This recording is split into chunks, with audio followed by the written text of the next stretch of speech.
I thought you were starting to Welcome, everybody, to the Predictive Playbook. I'm here, obviously, with my good friend and pal, Effin' Tony, who really kicked major butt yesterday, boldly betting. Now, pizza money for him is it's probably one of those with a couple zeros behind it, but nevertheless, it was plus 1,100 on the Yankees in the top of the sixth inning when they were getting killed 5-0, and he had the ingenuity and instincts to bet it and bet it correctly, and lo and behold, they won in the 10th. But I think his most impressive prediction yesterday, if you can even top that, was basically saying that the USC football coach was all but gone. And then right as we were ending the show, Rob Veno said, wait, the news just broke, and Helton has been fired.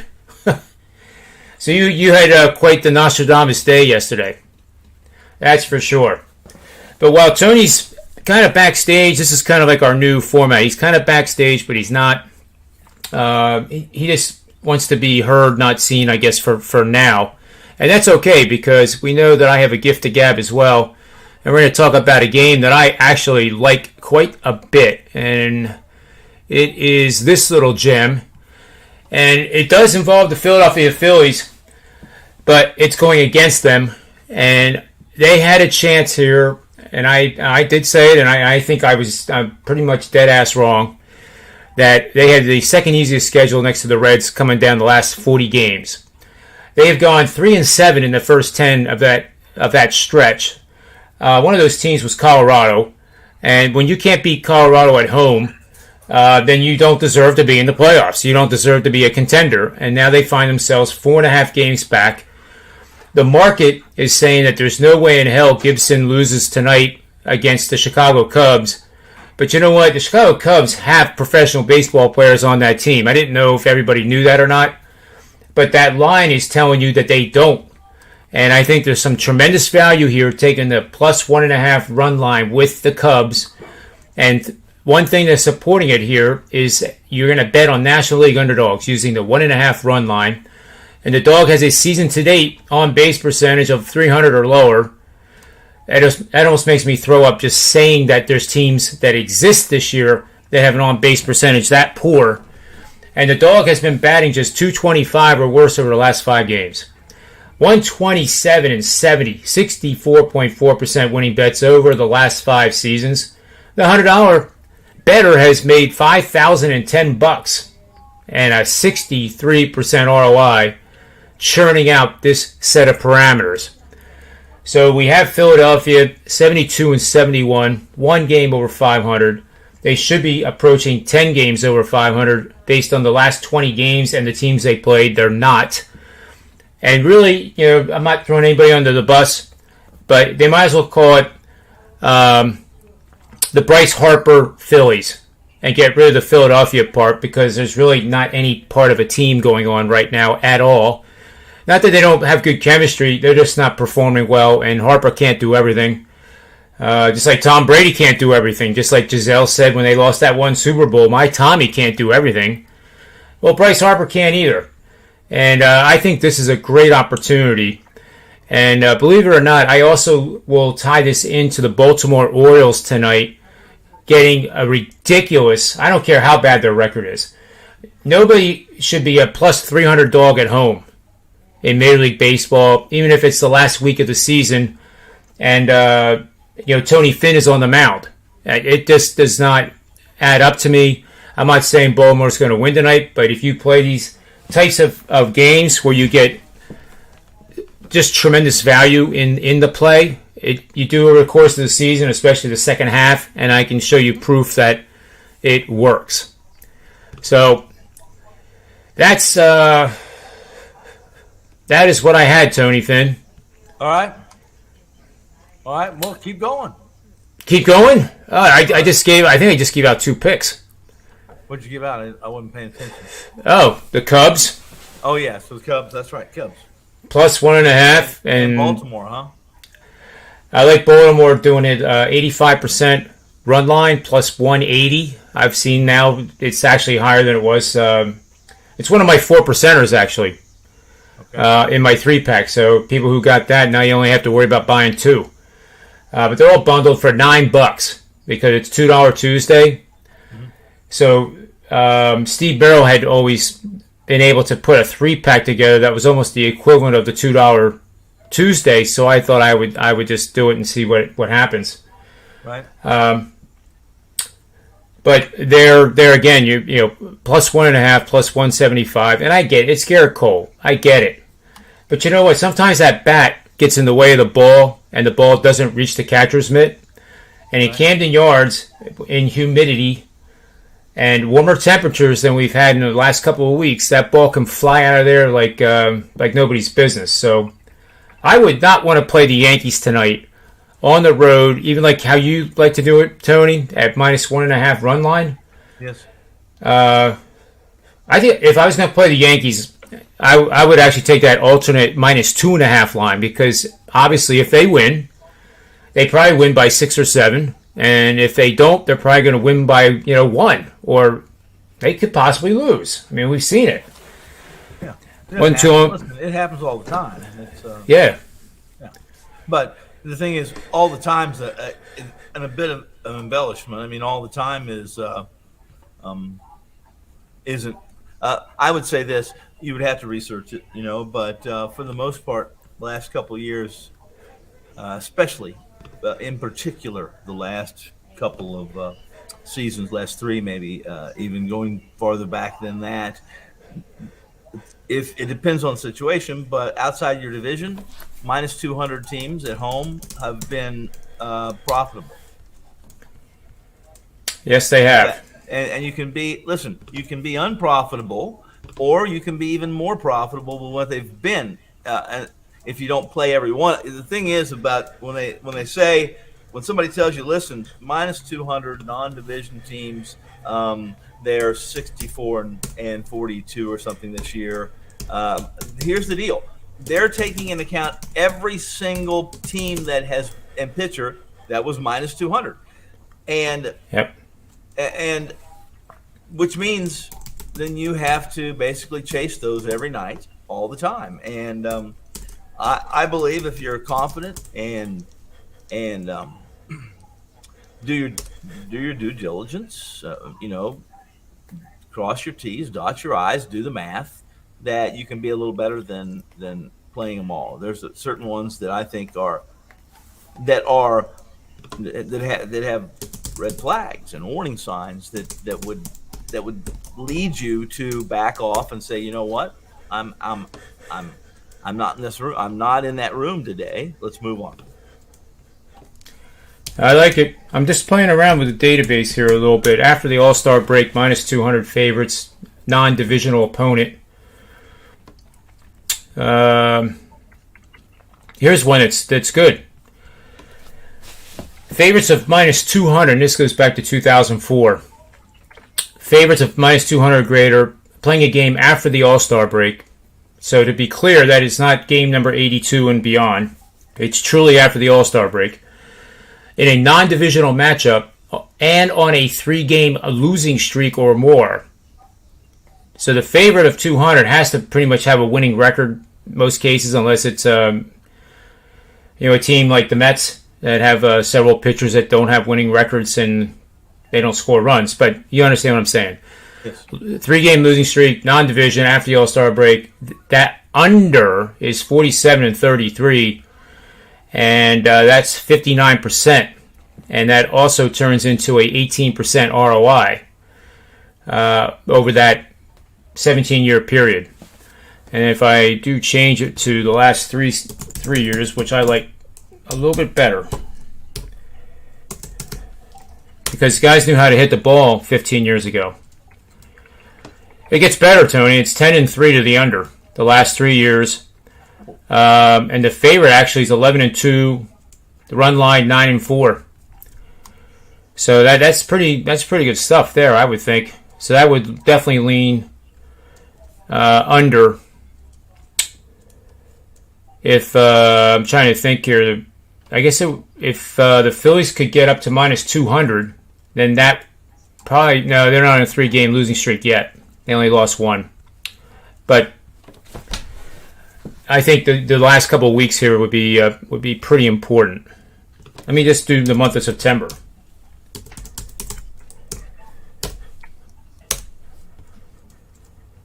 Wow.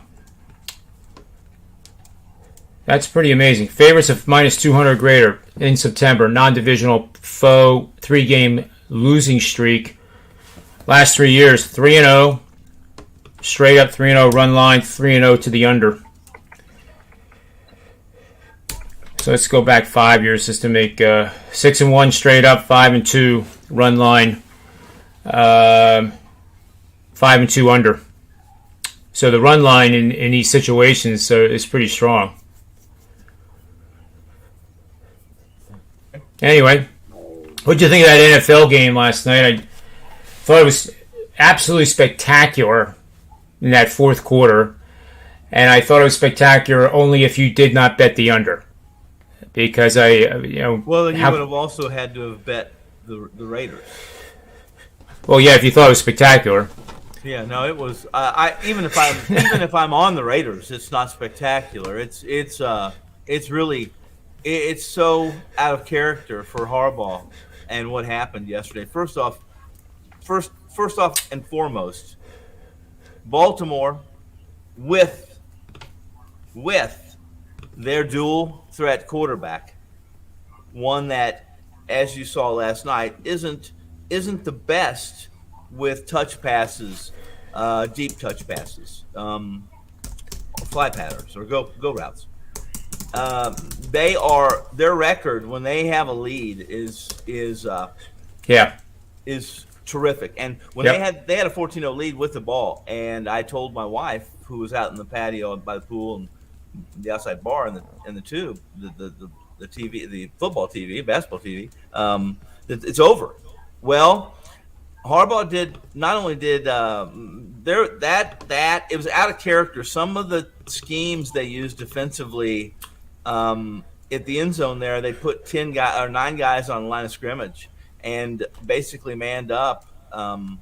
Every time, yeah. No, not every time, but pretty close. Goal line, and that's not typical, especially when you have a lead. You're gonna make you make the other quarterback beat you. You don't tackle guys because they're coming by or grab them because they're coming by you, because it's in this day and age of NFL video football, and that's what it is. If a defensive back farts, they get called for pass interference. So, I mean, you look it's the true. Wrong way. Yeah, it is. It's bad. Tie goes to the offense, so you have to be technically sound. It's difficult to be technically sound when you're bringing the house. I was texting a couple of guys last night and back and forth, and I was on Baltimore, which obviously did not win. Yes. And I made a comment saying that was just one of the shittiest calls I've seen on Monday Night Football in the first half. This was. Which one are you talking about? Well, that's the point. There was interference call against Baltimore. No, it was benefiting Baltimore. Right. In that drive that they scored the second touchdown to go up 14-0. Yes. And I actually said that was a bad call. And then all of a sudden I got text back saying, but you're on Baltimore. And I said, I'm observing. Matter. I'm observing. Yeah, it's absolutely irrelevant. You have to be I'm trying to finish up an article right now on all the games and what I learned, or what I believe I learned, and what I saw, and what I think is either typical, whether it's an aberration, or maybe whether it is schematically schemed and different. So, and then I mentioned numbers, et cetera, but officiating the last couple of years has been really bad. I mean, I'll throw in, there was a personal foul penalty on a Baltimore corner, an outside corner, that there was a crossing route, and he didn't do anything. He stood his ground, and the receiver ran directly into him. And they called a personal foul. I don't know if you saw it. It was down. It was Yep. down on the third down on the goal line. It Yep. was absolutely wrong. Phantom. Wrong. It was a phantom call. And these are the kind of things that listen, it's the second. It's the first game of the season. So we have to. One of the things you have to do is, if you are going to expect others to accept some of the mistakes that we make in our business, and I know a few guys that never make mistakes. They tell me that, but I make some mistakes, and then you have to, especially early on, when maybe you've pushed across the counter on a game that because you wanted, and let's just be honest, I'm not going to throw darts. I don't throw darts. I play what I play. I play what I invest in. I play what I've already pushed. A lot of times I don't give what I've pushed, because after I've pushed in, by the time I've come to release it, the game has lost the value it needs to have. And there's one right now sitting on the board that I really like the total, over the total on, and it opened and where it's at now is 3.5 points difference. And we're talking about 24 less than 48 hours since the overnights came out on Sunday. So in case, let's go to that game. But before we do, playing around with the Ravens here. So going back to 2000, the Ravens, when they had when their biggest lead was 14 points exact, not higher, not lower. That was game played. I would be surprised if they ever lost one of those with Jackson at quarterback. Well, I'll change the date then, but that was the second time in 21 games that they had a 14 exact biggest lead and lost the game. They were 17-4 against the number with a 14-point lead, and over/under was 11-10. So that when you're up 14-0, I was saying, this is looking good. But let's again, like we give the referees, let's give them a mulligan. It's game one, but one of the things that you don't hear is that officials, they're more transparent today than they used to be, and that means that the league office, or the union, the officials union, they on many occasions will publicly announce when they've been wrong. But these are the kind of things that need to be, beat. This is one of these times when you beat a dead horse. Okay, you beat a dead horse, because if you beat that dead horse enough, then it's like anything in life. The more things the more repetitions you have, and the more you've been told that you don't smell very good, the more often you're probably you'll get a shower without being told. So, in this situation, listen, I'm telling you right now that it is it's Harbaugh should have been at the microphone saying, "Listen, I really messed. Here's a telling tale, and that is that this Raiders offense has an offensive line. Listen, they sabotaged their season. They may have won yesterday. They were gifted that win. The thing is, when they had first and goal from the half-yard line and Baltimore stopped them, okay, that was to win the game. There was well, here's the deal: a championship team doesn't turn the ball over after that happens.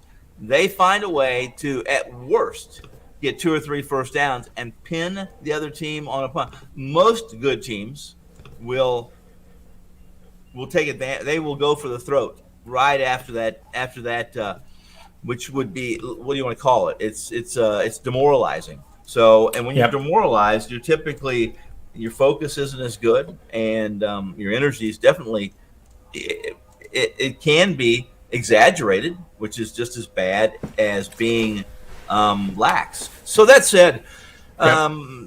Here's the deal. This team they're going to welcome the Kansas City Chiefs, and they're going to welcome. If you saw a very inexperienced receiver yesterday, Ruggs, that isn't even in the same. He's not in the same galaxy with Ty Hill, okay, with Tariq Hill as far as route running or speed. And while he's fast, Tyreek can run a route at a speed really no one in this league right now can run at. Okay, he can technically execute a route at a speed that no one else can do, which makes him pretty dangerous. I think we saw that in Game 1 against Cleveland. But here's the problem that Baltimore has. Ruggs did whatever he wanted to do. When he ran the route properly and the ball was thrown to him, he caught it. He did have a drop, but Ty Hill, he knows how to make adjustments that Ruggs doesn't know how to make too. He makes adjustments to the defender and Baltimore. If they can't muster a threat of running the ball consistently, okay, or being able to run 3 yards in a cloud of dust when you know they're running, then they're in trouble on Sunday. They're in serious trouble. And you saw the movement in this game already. Now, again, I want to preach this because it's good for me to preach because it reminds me, and that is you don't want to overreact to week 1 or week 2 in either college or in the NFL. And you don't want to underappreciate what a team does, maybe based on their foe or based on situation. You may say, "Well, that's a one-time. It's a one hit. That's a one-hit wonder." Okay, they're the whatever group, and that's their 15-minute moment.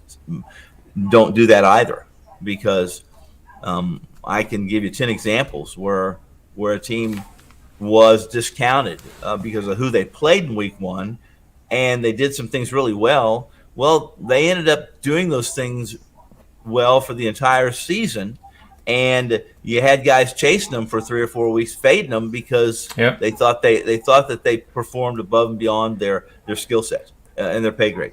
And so you have to be really careful. You have to be really careful because I'll give you a perfect example. Yesterday when we talked about Helton and USC, I know who USC is. I know who USC was. I know who they were going to be. And I read so many things about and I understand that the Pac-12 media has to be positive in many situations for lots of reasons. They want people buying their paper, and they want people to like them. They want to say, "Hey, I like Preacher X because he's a Southern Baptist." Or my point is this: they want you to buy their papers. They want you to read them online. And I backed off. Listen, I backed off Stanford. San Jose State in week 1, that final score with USC was a mirage. It was smoke and mirrors. And I mentioned, I think, on your show, John, on this show, I may have mentioned how Helton was desperate. They were up 16 with 4 minutes to go in the game, and they're down on the 20, throwing the football to score again because he's so desperate to impress, to make that. And guess what? There's a team out there. There's a couple teams out there right now that I think we could talk about, who I think you need to understand that I believe wholeheartedly that their coaches are going to push the pedal to the metal regardless of opponent, regardless of situation. Why are they going to? Because they either have a loss already, or they're in a position where most don't believe they're going to be considered for one of the slots in the January 4, the Final Four, and one of those is Ohio State. And there you go. Yeah, and I absolutely. Let me tell you, that quarterback, their red shirt Frosh, will get better. That defense, which gave up 7.6, I think or 6.9 or 7.9, whatever it was, yards per carry, will get better. They'll get better too. And there's going to be a time. What's that? That was their big thing last year. I think they had one of the worst scoring defenses in the history of Ohio State last year. Well, they were a lot better than they are this year. They were. I think they are better this year, but I know against they were Oregon, better last year in the trenches, especially. They didn't give up this. Listen, they came into the season with the second-ranked defensive line in college football. Behind who? Behind Clemson. Yep. Ahead of Alabama. Ahead of Georgia. By most pundits that most respect, by most metrics. Yep. And they haven't been that. And you could see that in week 1 against Minnesota when the kid who now is injured, Abraham, his next game is going to be in the NFL. But here's the deal. They have issues. They have issues. Yeah, stopping the run. They do. So in that game this week, Ohio State. Here's what I learned: you can't play them. You can't, despite the fact that look at the final score, John, in that game, Ohio State game. And I know we're getting a little bit off topic because we were talking about the NFL. But if you look at the final score, what was the final score? If you have it up, I'll let you join in this conversation, and I'll make it brief, and I will mention the point I want to make. It's in my article, and you can read that at WagerTalk News here either tonight or tomorrow morning, whenever the boss decides he wants to edit and post. So, but the final score in that Ohio State Oregon game. And I'm going to pull it up because you haven't done it yet. Then. Oh no, I have it right here. Okay, what is the final score? All right, let me. I got to get to the right week here. week 2. All right. And I'm doing this just so the audience and those in the chat room and listeners and those who decide they're going to watch this delayed or on replay or on demand, right? Understand my point here, and that is that that final scores, much like ERAs, wins and losses in baseball, are deceiving, can be deceiving, and most of the time there is something deceptive about it if you understand a glance at a box score and understand what the dichotomy is between two teams, or the dichotomy. What does it mean from what this team averages on the ground per game and what they did, and what we're looking at the said sum per se. So that said, let me see if I can pull up my notes for you too, and these are my article notes. But here's the deal: Ohio State had 7.2 yards per play. Oregon 6.9. All right, those kind of yards per play are typically would equate to two teams that are going to be close to 900 yards in total offense at the pace these two teams play. It's 75 plays, and I mean you do the math, right? Yep. However, Buckeyes lost because of 3 turnovers. 2 of the 3 turnovers on downs. Okay, not just fumbles, but those are essentially turnovers, and they were in plus territory. Yep. Okay, including one inside the 10-yard line, and even with the 40, even with 35 points and a ton of rushing yards, Ohio State effectively had 4 turnovers. Oregon had 0. All right, that's really the reason they lost. But this game featured 1,117 yards of offense, including 484 passing yards for Ohio State. And they still didn't make it to the over the total. And just 236 passing for Oregon. But my point is, they didn't, with 1,117 yards of offense, 63-point total. Well, I love looking at yards per point and points per play, both offensive and defense. After 2 weeks, it doesn't really help, but once we get into that fourth week, then the numbers start. You can compare them to last year, and offenses in college football that are very efficient will have yards per point of about 12 or lower. That means for every point on the scoreboard, they have to gain 12 points. Obviously, a bad offense would be 20. And it's the reverse in defense. And, if a defense is allowing 1 point every 20 yards, then they're elite. My point on this one, though, John, is this, is that you're going to get value. I'm not saying, listen, there's lots of question marks. Ohio State plays Tulsa this week, okay? And Tulsa lost. They were upset in week 1 by a Division III or FBS team, I believe. Yep. And then they lost to Oklahoma State, and this is not a very good Oklahoma State team. In fact, let me just go ahead and say it right now. One of the things I learned in the first 2 weeks, and I'm not overreacting, and that is Big 12 is overrated. Texas is not back. Texas is not back. And that's not sarcasm, whatever it is. It's not sarcasm. It's not sarcasm. But here's my point. Sarcasm. Yes, okay. They're not back. Oklahoma is the only team that is going to play to their expectations, their potential. It may be a little less. It might be a little more. Week 1 was a hard-fought win against Tulane. But don't discount Tulane either. I mean, Tulane's not chopped liver. They're just not.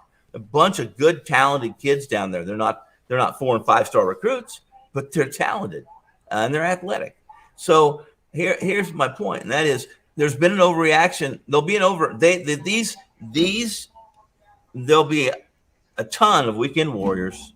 There'll be a ton of Joe Gene Public and Joe Public and Joe John Public that said, look, Ohio State and Oregon couldn't get over 63. Well, I'm going to play under next time Ohio State's can't get over. Listen, those things happen. And so here's what I'm doing. I don't trust Tulsa enough to play this total over this week with Ohio State. Although I might, because Tulsa's capable. They can run the football. They're not the most talented, outside the tackles at the slot or outside receivers. But Ohio State is. Let me tell you right now, and this is not an exaggeration. Even though Ohio State has a loss, if all things go as planned and all things go as I expect them to, this young quarterback under Day will develop and he'll get better. He hasn't performed as well as Fields did, and Day has been terrific with all his rookie freshman quarterbacks. If you go back to Haskins and Fields the last 4 years, those guys in their first game, their first college pass, that game where they threw their first college pass, they were over the top. Yep. Delicious. Is that a good word? Okay. They were good. All right. They were, for me, they were a double cherry pie. That's what I like. And their 3 receivers are NFL ready.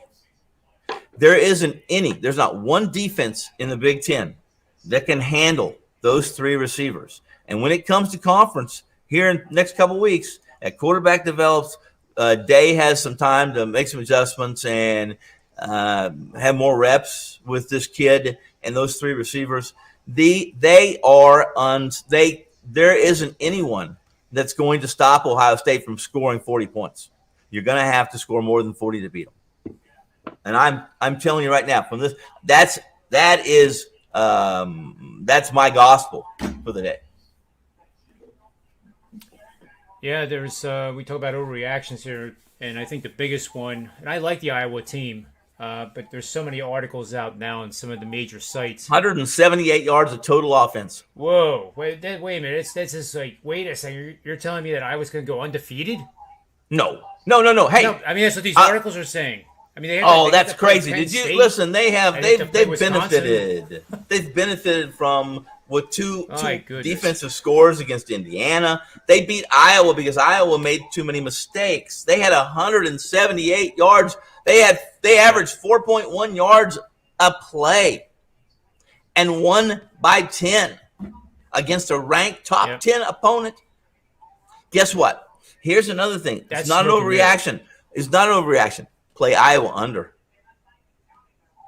And if they put this, if they're giving too many points, and Iowa's been really good in history. If they're a road favorite of double digits, if they're a road favorite, period, their numbers, their ATS numbers are over the top. But I'm telling you right now, Iowa's not this good. I did say that, John. I saw an article where they trying to make an argument for Iowa to be one of the final, basically one of the January 4. And that's not happening. Trust me, it's not happening. It's not happening. They're not that good. They are offensively challenged through the air. Yep. Now, before welcome to the show, Tony Mejia. By the way, hello, other Tony. Hello, John. Appreciate you coming on. We touched on Purdue and Notre Dame yesterday, and how upset were you about Toledo's decision to score there instead of taking a knee about the 5 and milking the clock and coming out of South Bend with a win? Because I was thinking about you while I was watching that game. I was on Toledo as well, but it was a lack of awareness that basically cost them that game. Left too much time. I said it on Twitter immediately. Yep. I said, this is going to come back to bite them because, and granted, I mean, the kid sees open field in front of him. He natural inclination is to score. But if you're really using your head in game situations, you're like, don't tell me he's going to lay down at the 1 yard line, Tony. Exactly. Mejia. I will shoot the next player. I will find him. I will hunt him down and his family. The next player that does that to me. But what? That lays down at the 1 yard line instead of going in to score. Line, Tony, because you want to win the game over the Notre Dame Fighting Irish on the road. Okay, let me ask you something. You don't deserve the if you go into the end zone and there's 30 seconds left in the game and you can't hold the but team there's a minute off. 40. There's a minute. I don't care if there's 11:40. No. You don't lay down like a. You don't lay down. You like lay down, a blind Helen Keller. You bring out your kicker to make a 20-yarder, and you walk out of South Bend with a 1-point win. Period. Never. I mean that. Not my world. Not my world because I can't sleep at night. I mean, you typically you don't trust college kickers, but you knew Notre Dame was coming back in that game. They left so much time. Listen, I'm one of those also that don't overreact to what Notre Dame hasn't done, because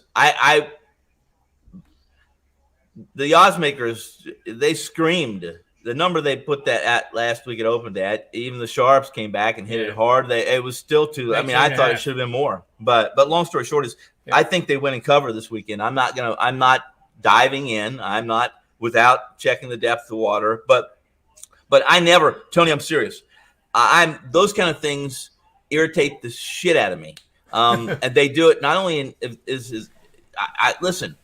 Who is the coach for the New York Giants with Eli Manning? The head coach for the Giants? Huh? Jim Fossil? Yes. This little prick did that to me. He just died, by the way. He died this past year. This little prick may rest in peace. There you go. Go ahead. Okay, I'm sorry. Really? He passed? Yeah, he passed away. How old was he? Probably early 70s. He wasn't that old. No, we're talking about a different guy then. Whatever it is, I didn't hear. Long story short, I've seen it happen. Listen, last year it happened to me a couple, 3 times, and I can't tell you when they laid down at the 1. I'm trying to think. It was Central Florida. I don't know if it's Central Florida, UCF, or maybe it was. I don't remember. It was late in the game against Cincinnati or Louisville, whatever it was. Was a game where They laid down, and they still had to run out some clock, right? They were trying to run the clock out instead of going in and score. And when they went and score, it was going to put them up by, I think, 11 or 12, right? And on the very next play, I don't get too excited, but I get really excited about what I consider chicken shit plays like that, where the game it becomes less physical and mano and more of two drunk girls on a Friday night playing chess. No, checkers. I understand what you're saying, Tony. Yeah. That would be if I think UCF Louisville ended by 3. I don't remember the play you're talking. But on that play, I'm hoping, and guess what? They go into the shotgun, they snap it, he fumbles it, and it came so close to being picked up and run the other way, and I can't tell you how much I wanted that to happen. I'd already lost the game. This is a completely different situation because it almost looked like, and John, I'm sure, were you watching on Peacock streaming? Yeah. John, you were? Well, Yep. Okay. Yep. Didn't it look like Notre Dame let them score? Yes. I mean, it was a pitch out, and nobody went that way. And we're not talking about teams that are coming up on Notre Dame's schedule like USC or North Carolina. We're talking about the Toledo Rockets, okay, who can't match up defensively and are lucky to be where they were in that position of the game. All the kid had to do was go out of bounds or take a knee at about the 3-yard line. And how much Notre time? Dame Let me ask you this. Let me ask you this. It's like 45 seconds. You just said something that I also. You don't want him going out of bounds. Aren't you trying to run the clock out? Well, it would have been a first down, so the clock would have stopped. Notre Dame had no timeouts, and the clock was at about a minute 40. So 3 knees. Okay, but if it's minute 40 left in the game, you don't want to go out of bounds. Yeah, they could have run out the clock and called their own timeout with about 5 seconds left. I mean, bottom line, it was. I understand what you're saying. I understand that seems to be the logical, and it seems to be the smart. The smart game plan or play to run or how to approach, and I'm not saying that you're wrong, Tony. I'm saying that I think it's the word I want to use is this. I think it's sacrilegious. You know what I think is worse? And I if I was going to break the tie, I actually would say that that is something that coaches need to teach, actually, Tony Finn. I hate to say it that way. But I mean, that's fine. Is when the announcers say, what an unselfish play. What do you mean? To take a knee and not score for personal gain. That drives me absolutely batshit. What do you mean? You know what else happened this weekend? That happens I think every it was a year? Penn State game, wasn't it? Guys, you can Well, help me. I don't think coaches should teach. I don't think there's any time in football. Football, first off, this is a game you never back off. You never back down. You never wave the white flag. You don't pretend to be Aaron Rodgers and drop back 15 yards and throw the ball up 50 yards in the air. Rodgers? Does he play for Purdue exactly. You don't give up, and you certainly don't piss into the wind. I mean, the only way that Toledo loses that game is if Notre Dame blocks the kick, and then you would be right. But again, the proof is in the scoreboard. Notre Dame ended up stealing that game from Toledo that they had no business winning. The other thing that happened this weekend, which amuses me because it now happens every year, is a cover was blown because the kid dropped the ball after a 95-yard touchdown at the 1-yard line to look cool. Now it's Louisville's Armani Huggins. I'm with you on that. Yeah, I'm with you on that. That is again every year. It's pissing into the wind. That's asinine. Yep. That's it's also asinine. pissing off your head coach too. What Toledo could have done and should have done, and if I'm their head coach, I'm basically saying we need a first down. That's it, and we're gonna milk the clock and settle for a field goal. I mean, they played into Notre Dame's hands. And Brian Kelly is the luckiest. What was the score at that time? 26-24, I believe. 26-24 Notre Dame. No, Notre Dame winning. Yes. Right. So Toledo. So what they needed was a field goal to win the game. Here's the deal. I And that's didn't why he watch should have ran out this of game. bounds. Stop. I didn't watch this game, but I don't give a shit. I don't give a rat's ass. And I'm telling you right now, I never play. If I'm the coach, I never play for a field goal. As you just said, I'm not putting the game on a snap and a kick. I'm taking the ball, I'm running it down their throat, and I'm going to get in the end zone. I don't care if they are going to get the ball with a minute. If I can't stop this team in 1 minute, then I don't deserve to be winning the game. And that's just me. I just don't. That's just what I believe football is, and sports and competition is. We're talking about a college football team that's a mid-major. It doesn't matter. It doesn't matter. I don't listen. Playing at Notre Dame. Look, what did you look at John Gruden yesterday? I don't want to be Cinderella looking for my damn shoe. No, but it's not a Cinderella thing. I did too many rumble. The opposite of that. Look what John Gruden did yesterday, trotting out his field goal unit at 43 on second down for a 43-yarder to win the game because he didn't trust his. Guess what? Trust his offense. Guess what? Yeah. Guess what? I'm not. Listen. That game was a complete and utter embarrassment to the National Football League. It was fun to watch, though, Tony. It was no. Listen. Those are not fun. I don't think they're fun to watch. What was fun to watch about that? Looking at Gruden's face when he was getting word from above that was. I don't get a kick out of any of that stuff. I get a kick. I like good football. I like good, sound football. But did you feel bad for the Raider fans though when that happened? I felt horrible bad. I never feel bad for fans either. Fans are fans. Fans have their 50. They dress up. I mean, it takes them 2 hours to get ready. I could give a shit about that too. I'm not interested in fans. I'm interested in what happens on the field. Nothing more. Some fan bases spend 2 hours getting drunk in the parking lot. The Raider fans. I grew up in Kansas City. No one right? No one tailgates like these Chiefs people. They're there at 6 a.m. for a 3 o'clock afternoon game. For the Chiefs. For the Chiefs, if they have it doesn't matter. They're 6 a.m. The gates open, and they're in the parking lot, starting their charcoal grills, and then they get so drunk that they say, you know what, I don't want to empty this right now. Let's just take the grill and shove it underneath our gas tank and go inside.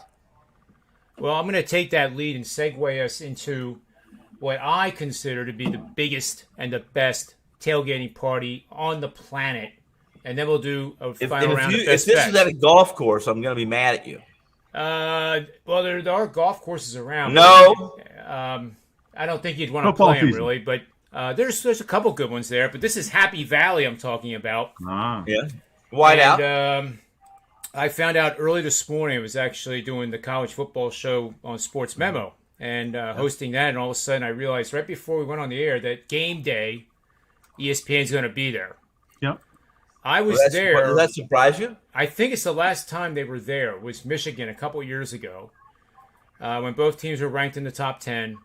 And, if you've never been to Penn State, another one on my bucket list is to go to LSU game at night and tailgate eating all that great Cajun food all day long. You see, and having bottles of water. Yeah, so I'm hydrated for the game. I'm okay doing all that, but not if it's a football game. I'm going for the football game. Okay, so Auburn's played Alabama at that stadium, but nobody from the SEC has been in a stadium as monstrous as Penn State's, which is second largest in North America, only second to Michigan. 111,000 people. Yeah, 7:30 at night. Michigan. Ohio State and Michigan stadiums are the ones that are talked about mostly. They don't talk about Happy Valley as much as they do about the Big House or. They will, because I think it's going to be a whiteout. Penn State's been there for 150 years. Well, at least. But nevertheless, 111,000 fans all dressed in white. And I was there the last time for a big marquee game like this. Right. Auburn doesn't know what the hell they're going to walk into. I mean, they just had a whiteout walking into the Lions' den. Well, I'll tell you what Auburn knows. They know how to score 60 points. Auburn is, I mean. Who is it against?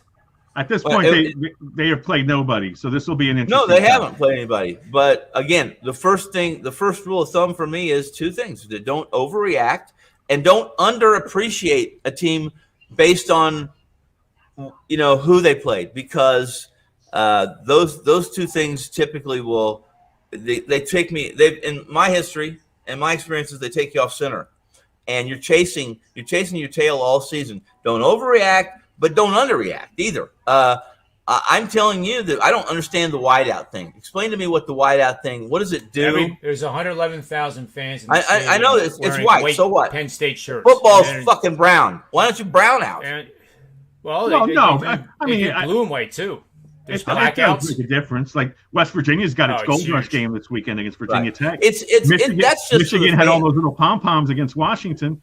It's just imposing. Tony, you watch on Saturday night, and I kid you not. Left you don't to, think when Auburn? Auburn's going left you don't to think right. Auburn has been in big games before? They're the SEC. They haven't been in a stadium that's going to be like this. Oh, they have. I don't think they'll be overwhelmed by the stadium. No, I don't. That I disagree. Well, but I mean, I understand the environment.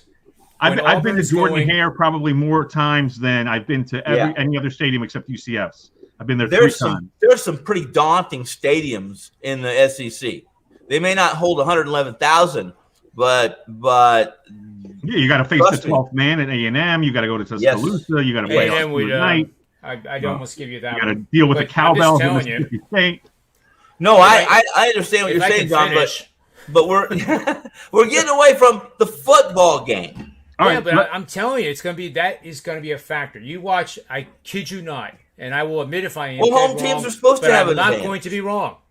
I've done a really nice job of avoiding all the lines this week outside of the gold sheet games that I have to write, because this is what I do. I create, this is this week's card, and in red this is my line. So these are my lines for all these games, and I actually don't know what the Vegas lines are, and sometimes I just use discrepancies blindly so long as injuries are concerned, and say I'll take the points. My number for Auburn Penn State. My number for Auburn Penn State is 4.5 and 48. What's the number? 6. 6? Penn State laying 6? Wow, that's interesting. What's so now? I'll mute your mics if I can't finish. Auburn on your TV set going left to right. They get in the red zone, they won't be able to hear. You cannot do an audible. You have to do it with motion. And the only team I know capable of doing that is probably in Alabama. So when you call the play in that huddle, I respectfully disagree with you. They will not be able to change the play at the line of scrimmage. That happens in 100 stadiums, and but it's worse at Penn State. I'm telling you. Okay. It gets so loud that you can be sitting at the other end of the stadium and you can't hear the guy next to you. What's the loudest decibels ever in a stadium recorded? Do you know what that is? Well, it would have to be a dome, right? Arrowhead, right? No, it's not. Arrowhead Stadium. Arrowhead. That is the equivalent of a jet flying right on top of the stadium. Then there's Seattle. There's all kinds of these stadiums where you have to go to a silent count because you can't hear. Lots of those stadiums.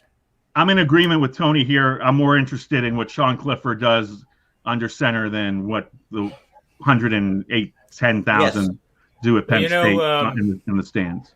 Because Nix is a third-year starter, so you figure even though Brian Harsin is a first-year coach, that they'll have their signals down pat with what they want to do.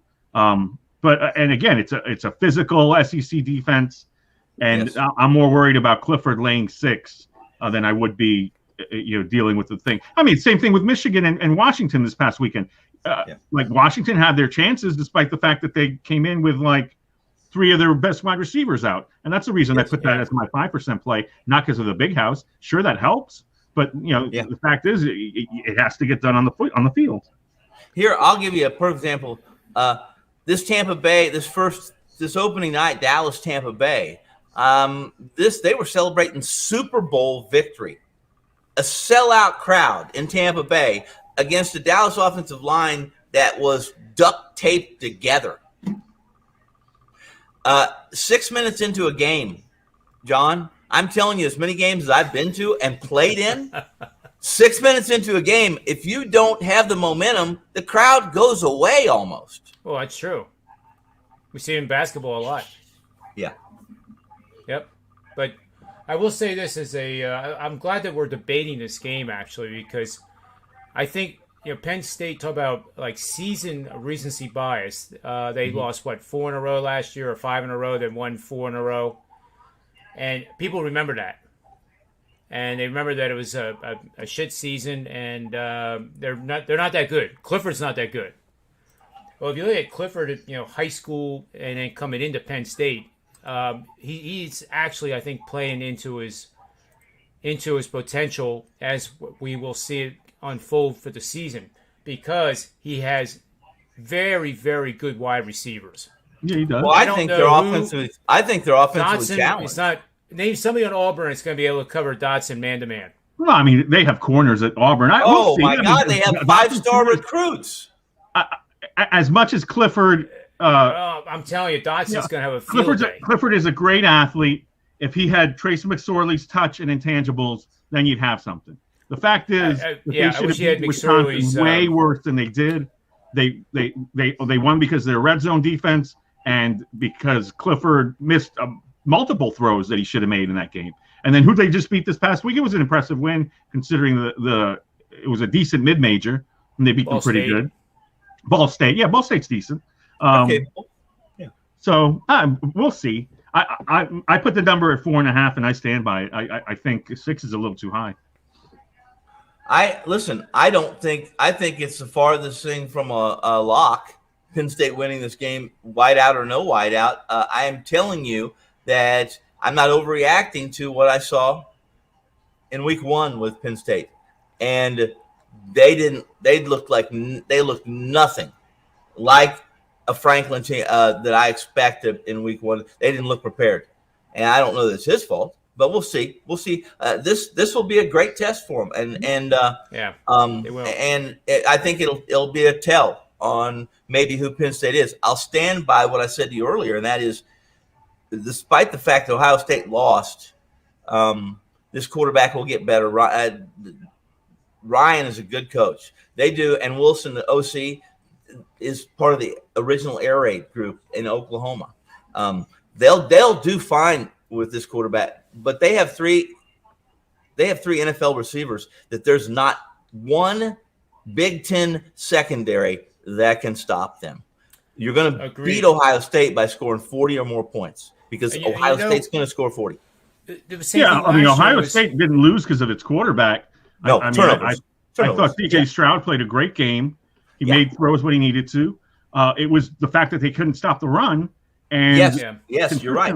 And now that's happened 2 weeks in a row because they could have lost to Minnesota. Muhammad Ibrahim doesn't get injured. They're down in the third quarter, and Ibrahim I agree with you 100% yards. 100%. So, I mean, if Tulsa's got 2 good running backs, if they're able to control possession, they've got a decent defense, even though they lost Xavier Collins to the NFL. He started week 1 for the Cardinals. Yeah, that's a big loss. And Oklahoma State is not very good. Oklahoma State can't run the football. But Tulsa had a chance to win that game. If their player isn't out of bounds on that fumble recovery, they're up. It's no easy. Guess what? Here we go. It's not easy to go in Stillwater and win. I mean, Oklahoma State defend their turf as well as any team in college football. So, and I agree with you about the Big 12 being overrated. They're just waiting for the cavalry to come in. Cincinnati, UCF, and BYU, baby. Well, they're going to be the next SEC. Do you think Texas is really as bad as they look? They are not back. Texas is not back. No, I said, are they as bad as they look? No, you're never as bad as your quarterback switch. That surprised me because Hudson Card looked really good against Louisiana, and then it wasn't his fault that nobody could protect against Arkansas. I was on Texas. I bought into the hype. I did. Listen, I'm with you, Tony.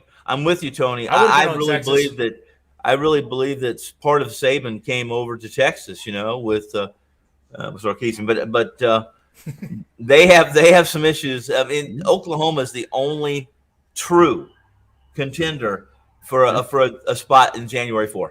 That's Agreed. It. Yeah, agreed. And they've got to navigate. TCU is pretty good this year. Yeah, listen, TCU is better than they. Listen, this is a Patterson team that finally, for the last decade he's struggled with recruits and injuries and some. But you're right. Here's the deal. I feel, I don't feel bad for fans. I do feel bad for Frost. I do feel bad for Martinez because they have won 2 games in a row for the first time in Frost's tenure. who'd they beat? Fordham and who was it last week? Yeah. They're gonna get this Oklahoma defensive line is going to. It won't surprise me if Martinez leaves the game with an injury. They are going to kill this offensive line in Nebraska, and I called it yesterday. Helton should have been gone long before, but no matter what the AD of Nebraska says, Frost is he's no longer the coach in Nebraska. I don't think this team's good enough to save his job. Do you think it happens after this weekend? They get no. I think Nebraska's not that way. They everybody they'll finish the season. They're not US. I mean, if he doesn't get Nebraska they are USC. Truthfully, Nebraska used to be USC, but they got greedy and they left the Big Eight for what's supposed to be greener pastures, and they haven't done anything since they've been in the Big Ten. Scott Frost did what he did here in Orlando. He took over a team that George O'Leary went winless with, and he instituted the fast tempo that Josh Heupel accelerated and that Gus Malzahn is using now. So I have nothing but love for Scott Frost, but he tried to go do the same thing. Listen, Nebraska. And they don't like that there. There's been several good coaches that were successful after they got fired or left Nebraska and went to the MAC and were good. I'm just saying. True. Yes. I saw somebody on Twitter saying, let's get Monken from Army in here and run the triple option again. Seriously. People cling to that thing. That's their heyday. That's their. As far as I'm concerned, Tom Osborne could come back and probably. The thing is, Nebraska still, while Frost. The problem with Nebraska, and Frost came into a Nebraska team that was still playing 1980s football. That they were the black shirts are no longer with Frost. I said there is no longer going to be the black shirts. Right, that's hurt a lot. Yes, it has. And when you play the style of football that Frost wants to play, and Chip Kelly and all that, the up tempo stuff, culture shock. Yeah. It really is and it isn't fair to him. The fact is that it's now just his kids. Unfortunately, he's rested his laurels and his salary and his future and his reputation on this Martinez kid, who I never really thought was going to be the next. Was going to be sliced bread. You know what I mean? And sometimes you have to have options. He just didn't ever have the option, Tony and John, to replace Martinez. Yeah, not as accurate a passer as you need in that offense to make it go. I agree, 100%. He can make plays with his legs, absolutely. Yeah. But Frost had his success with Mackenzie Milton. Yes. You saw what he did against Notre Dame when he came in for FSU. Just his ingenuity and the fact that he's been hurt for 2 years. He's a shell of himself. Yeah, absolutely. Right, exactly. But, exactly. Adrian Martinez can keep drives alive, but he's just not an accurate passer. That's why they've had multiple wide receivers transfer out. Kid at Kentucky now, Rob. He's yeah. That's why I was reading through the transfer. Yeah, it was late. It was like 3 a.m, and I just couldn't look at numbers anymore. So I started going through the transfer portal last year's, and all of the 4- and 5-star recruits, almost all of them for Tennessee now play for Oklahoma.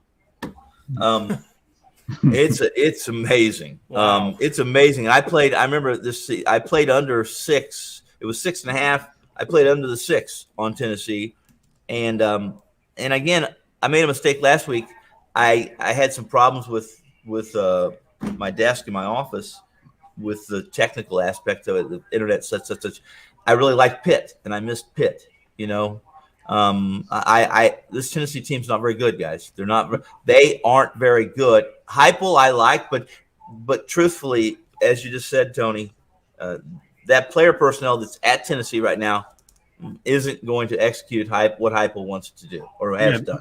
They tried Joe Milton, the Michigan transfer, and then he gets hurt. Yes. And they go with Hendon Hooker, the Virginia Tech transfer. That's who wrapped it up. Correct. I was on the over in that game, which hit easily, but I probably should have been on Pittsburgh too. I just didn't like the fact that they were favored on the road in SEC Stadium. Right. And that sometimes those little things. Sometimes those are the tells. Yeah, absolutely. Yeah. Right. And I will say this, John, to your point about Penn State. I still believe Ohio State wins the Big Ten. Yep. I believe they win. I don't think they'll turn the ball over. I don't think they'll have three turnovers that were possession. I mean, basically they didn't get a first down. And one of them was inside the 10-yard line. All of them in plus territory. And this is where Ohio State, as Tony just said, they gave up 6.9 yards. But there was 1,120 yards in that game, Tony, Anthony. And they couldn't get over the 63 total. And I just said, I think this week, I don't want to even depend on Tulsa. I know what Ohio State can do. I don't care who you are right now, whether you're Alabama. It doesn't matter who you are. These three receivers can't be covered. And I think 43.5 is a team total you play over this weekend with Ohio State. Do it, you win. I like that play quite a bit. I also like in-game for the total. And if it starts out a little bit slower and you get it at 57, then you jump on it. If it doesn't happen, it doesn't happen. Well, here's the deal with that, and I've heard you say it many times, John. I'm not one of those that I go into a game. If I don't pre-flop, I'll go into a game with a plan. But there's so many times that my plan is destroyed in the first 3 minutes. Yep, you know, I agree. Yeah. Tulsa's quarterback looked a lot better against Oklahoma State than he did against UC Davis. I think they lost to. That they lost to UC Davis, who is right. Yeah, but he's underwhelming, and so the passing game probably won't be there. But if they can run, the football, and they have a stable of running backs. You're right. Ohio State lost its best safety. Proctor's out for the season, so that's a huge. Listen, I'm not saying you shouldn't play the game total over, but I'm I'm confident with Ohio State. Listen, 35 points that Ohio State scored last week and lost, right? Yep.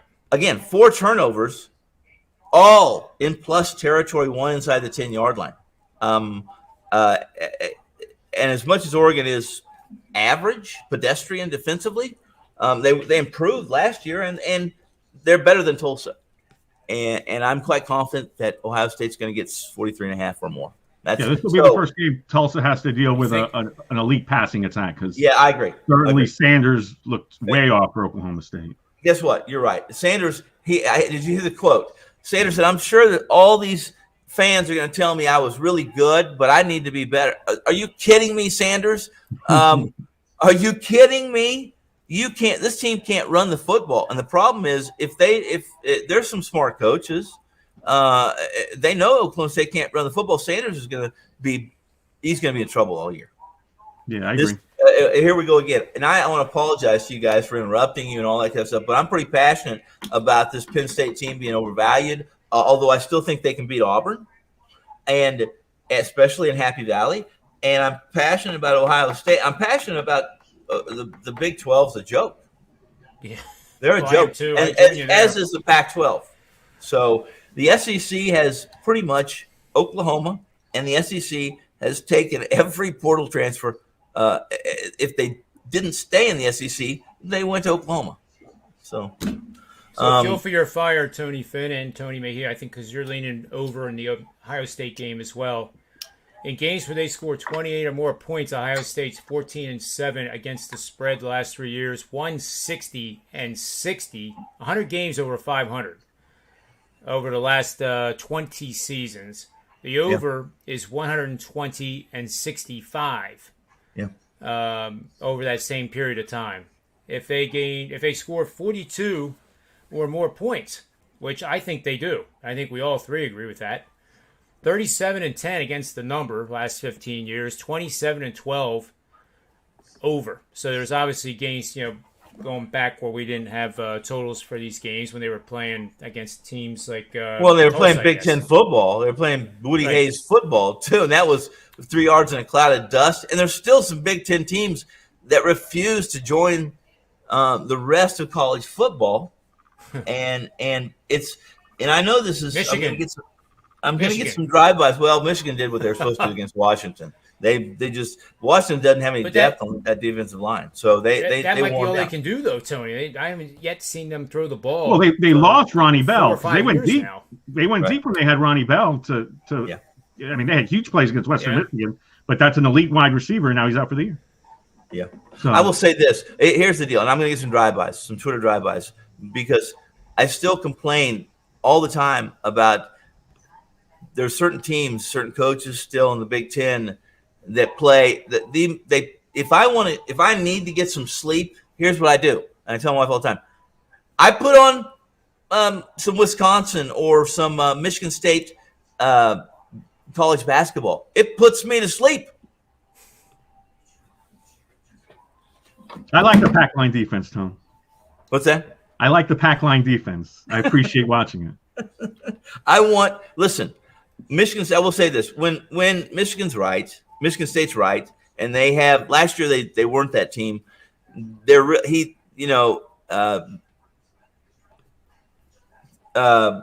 Coach does a really good job of having that athlete that they can create in transition. They just didn't have that guy, and I don't know. I just know this: Wisconsin is gotten a little bit better.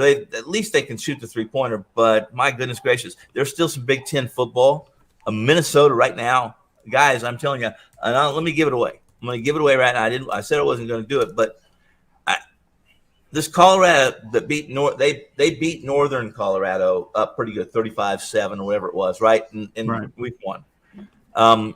But this Colorado team's not very good. They're pretty good defensively, but they're not very good offensively. They don't have any big, any 4 or 5 star recruits. They aren't very good. And what we saw from Texas A&M last week, we saw a 600-yard team that had almost 600 yards total offense almost get shut out of the end zone last week. Well, some of it is it's early. Some of it is that Colorado has a new DC who's really a good DC, okay? A very, very good DC, and is very creative and is doing some things the teams haven't seen. But Minnesota can't throw the football. And Potts ran the ball 38, was it 38 or 40 touches last week, that 170 yards? In the 2 years prior, and he's still a sophomore, said you can't be 2 years. Well, yeah, he's still a sophomore because of the COVID issue last year. Super sophomore. Yeah, exactly. His 2 years, he had a total of 27 touches.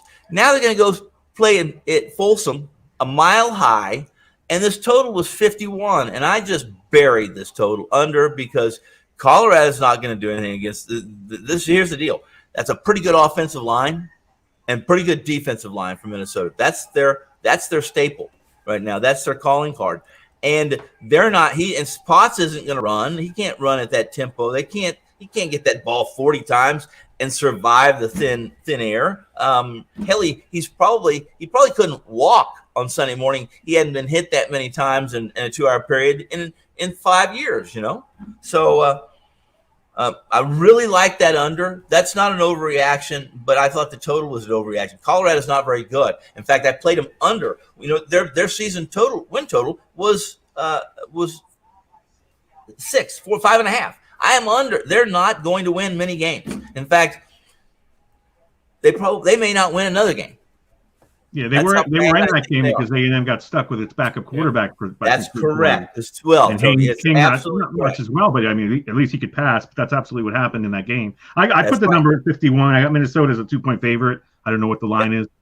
That's Colorado's. Basically, Colorado's a 2-point favorite. Yeah, are they? Okay, I have it the other way around, so that's good. Well, no, I saw some 2s open up. So I don't think you're wrong. I mean, I think that's what you're going to find. I think you're going to find essentially it's a pick'em game, and but I certainly like the under in the game. So we'll see. I mean, Minnesota can't throw the ball. They cannot throw the ball. They don't. Their leading receiver went to the NFL. Their returning leading receiver is injured. Right. Right, and he caught 22 balls for 400 yards last year. Yeah, and Bateman got hurt. Yep. Otherwise, he'd be playing for the Ravens. That's correct, and they could use him. They could use him. So you guys ready for final round? Yeah, you did, John. I told you I couldn't be here. I've got a show to do now in 15 minutes. I got to get ready for. So I stuck around 45 minutes longer than I said I would. Here I am. I always do awesome. it. No, I can't do it anymore. I can't do it, John. I can't. I'm so buried. I got 2 columns I'm late on. I just can't do it. But I love doing it, and I'll stay here unless somebody, basically says, Tony, exits, Snagglepuss, exit, stage left. Well, knock out your best bet and go. All right, brother. What was my best bet? Let's do it in 2 minutes, all three of us. What was my best bet? Under Minnesota? No, it's under Boston. No, and you Seattle put it in tonight. the thing earlier, didn't you? Yeah. I'm just messing with you. We have a elite, although a small sample size. It goes back to when he was an umpire on the farm in AAA, AA. His whole career, he's had a large strike zone, and he really kind of flaunts and laughs in the face of the K zone. He's a newbie with this will only be his 26th career assignment behind home plate tonight, and it's in Seattle, which is obviously a venue that will give up a home run. They don't give up a lot of runs. Okay, it just doesn't. It's cold. It's 62 degrees. I believe that's correct, and the wind's blowing from right field, left field, pretty heavy. The two pitchers are good enough to shut down. They actually have a strong history. And I'm doing this off my hip because I wrote this whole thing up, and now all of a sudden I keep thinking about Ohio State football. So forgive me. So I'm going to pull it up for you right now, and I like this under 8. I don't think for 1 minute, not for 1 minute, that it would go to 7.5. I haven't looked, not with Boston, and I haven't looked at the recent line, but let me look at it real quick so I can be accurate with that too. And I'm showing it's an 8. It's pretty much an 8. It's 8 under. So there's a lean to the under at Penny. So maybe you're going to 8 under 15 at Westgate. Maybe I'm wrong. I don't think it'll go to 7.5. But Eovaldi has been really good, guys. For the most part, he's been really good. His splits aren't great. Okay, a home and away splits aren't great. But the venue in Seattle, obviously CenturyLink, it fits Eovaldi and what he wants to do. He's a little bit fly ball heavy. And Anderson, who I knew, we all probably knew, wasn't going to stick around. Somebody was going to pick him up because of what he's able to do, and that's 6 innings, giving up 3 runs.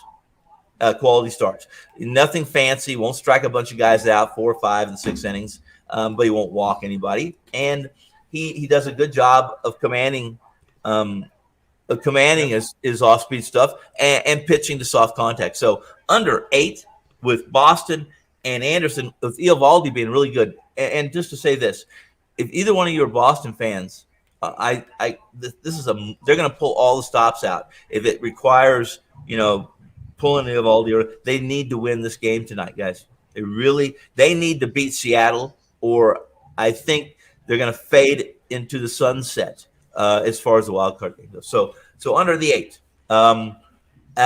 Again, the umpire in this is huge pitcher friendly, and it is an absolute late game West Coast, 62 degrees, wind blowing from the right field to the left field corner at about 10 miles an hour, and both pitchers have really good numbers against any lineup they throw out there. Under. Love it. I'll go next real quick, and we'll have Tony Mejia be the anchor. My play is one I mentioned earlier in the show, and it's the Baltimore Orioles hosting those New York Yankees, who have not been playing all that well. And I like doing combination bets using run line and money line. But while you were talking, this honestly I'm going to actually bet for real. It is a 4 unit from my models based on the money line, believe it or not. That doesn't mean it's going to win tonight. This means that over time, these type of plays do produce profits over the course of the season. So it's 3 parts. I found a plus 2.5, plus 110 vig. So I'm going to put 60% of my 4% bet on that, plus 2.5. I'm then going to add 30% plus 1.5 run line at plus 180, and then 10% at plus 290, all on the Orioles. Okay. That's a Wall Street bet. Yeah, okay. That's all arbitrage. Right. That's a barbell. Well, Or, I'll have to okay. teach Steve Merrill what a barbell is. And then he can stop saying catching a falling knife. And he'll start saying catching a barbell or something. He does use that quite a bit. I don't know anybody want to catch a falling knife in the first place. I went 2-1-1 on my MLB picks last night, and the loss was me going with my friend Yu Darvish to try and stop the Padres slide. But the fact is, they're now 8-20 over the last 28, and 6 of those losses have come by 7 or more runs. It almost seems like they're out of gas, which is tough for a baseball team. But to go with that out of gas model, who's pitching tonight? It's Jake Arrieta. They're going to wheel him out there. I saw that. Yeah, how come this game's not minus 300? I agree with you, Tony. Keep going. Keep talking. So with Desclafani on the mound for the Giants, everybody seems to be hitting with confidence on that lineup. Give me the 1.5, and it's at about 110. In fact, you're getting plus money laying the 1.5. So crazy. It's crazy. That stands out to me as one of my baseball picks. It'll be a client play, but I'll give it out because I haven't even released my baseball. You're losing 11% of your offense and betting the home team on the run line. And it was crazy to see how flat Darvish was, how listless that team was yesterday. He got hammered. Yeah, I watched that game on a tablet while I was watching this, Pat? You know this Padres team is there's only 2 teams that have been better than them offensively over the last 30 days, and that's Pittsburgh. They've been worse than them. That's Pittsburgh and the Mets. I don't know what it was, but it's crazy. Their OPS is like 630. It's stupid for as much talent they have offensively. Yeah, a loaded lineup. Yeah, I agree. I agree with you, Tony. Yeah, good stuff, guys. So we have minus 1.5 on San Francisco. Are you boxing that with any pitchers or just action? Secretariat. We're boxing with Secretariat. We'll go. Pitchers have to start because Arrieta's terrible and Desclafani's good. So okay. Both pitchers must start. And then we have under 8 from Tony Finn. That's right.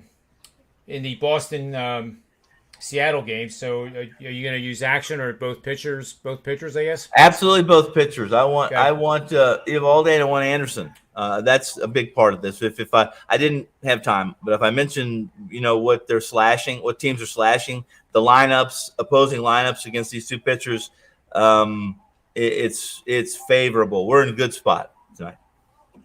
And then my ridiculous bet, but it may not seem ridiculous tomorrow. Baltimore Orioles in those 3 parts, and Garrett Cole must start. I don't really care who starts for Baltimore. Well, it sounds nuts. Yeah. I don't care. In fact, it's the bats. Yeah. But Harvey, I wrong on that because the Yankees need this game. They do. I mean, they definitely do, and that's one of the reasons I'm taking a shot here to do it because they really haven't been playing well. The bullpen is starting to implode a little bit, I think. And if there was ever a shot, we saw Texas beat Boston in Boston. They were plus 310. That was about 6 weeks ago. It happens. So it's not like it's a miracle. It's not like that LSU blind squirrel will find stuff. Oh my God! Hey, listen, I got to go. They're ready on the panel for videos already. Go. Okay, buddy. Go. Bye. All right, thanks, man. I just wanted to recap what we did yesterday. Houston was our first double bet. Veno and Finn were on that. So now our record stands at 64.2%. So we're real good. Guys, thanks for your time. Hey, try to make it John? shorter tomorrow. Yeah. Hey, do me a favor. Cut me off because I can't seem to find that link. There you go. Anyway, Tony Mejia, thanks very much for your time. And on behalf of him, Tony, Finn, myself. Let me promote tomorrow Champions League. Yeah. Go ahead. 3-1-1 today, or 3-1-2. So we got Champions League tomorrow, and prepping for these football games and such. So it'll be good. How'd you do in the Supercon and the Circa? 3-2 start. That's a good start. I'll take it. I think week 1, if you just avoid that 1-4 or the 0-5, right? Because week 1 is the toughest, I think, and then you try to get into a flow and bet against Tennessee every week, I guess.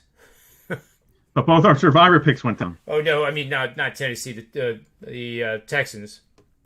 Oh right. Well, I mean, my survivor didn't do. you were on the Jaguars. we're gonna have to re-up because Yeah. I should have been on Yep. Carolina instead of Buffalo. I didn't even put Buffalo in my contest, but I liked them and they came off my tongue first. So we'll have to do reload. a real pizza money bet and then re-up because I think Veno Yeah. and Finn are still alive. So we'll let them finish up. Yep. All right, man. Wrap it All up. right. Yep. Thanks for your time. And on behalf of Tony Mejia, Tony Finn, Rob Veno, myself, and all the people that do participate with this show, may all the wins be yours tonight.